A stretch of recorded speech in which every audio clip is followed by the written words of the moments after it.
कैले अतिया सखी हमर दुलरा पतिया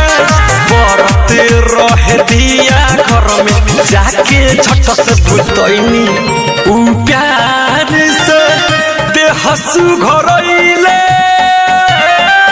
हम फट से लुगा उठैनी हम फट से लुगा उठैनी हो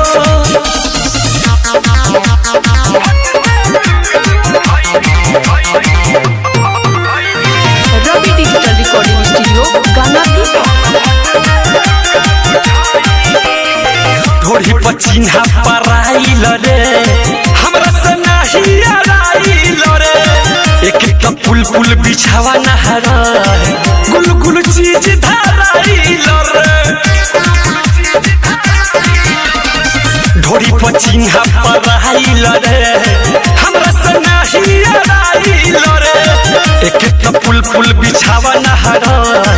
गुल गुल चीज धराइल रे नई हर के बचावल धनवा मर दे लुटैनी उ प्यार से देहसु घरइले हम फट से लुगा उठैनी हम फट से लुगा उठैनी हो म्यूजिक बाय विकेश भोजपुरिया।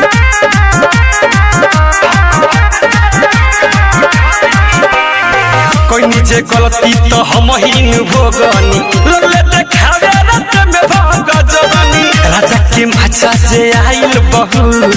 प्यार से कहे लगले हमर सुगनी कोई नीचे गलती तो हम ही भोगनी लगले देखावे रात में भाग जवानी राजा के माचा से आइल बहुत प्यार से कहे लगले हमर सुगनी राइटर थारू बुलेट बिकी राजा के उठावा चट से चुसैनी उ प्यार से देहसु घरइले हम फट से लुगा उठैनी हम फट से लुगा उठैनी हो रवि डिजिटल रिकॉर्डिंग स्टूडियो गाना पर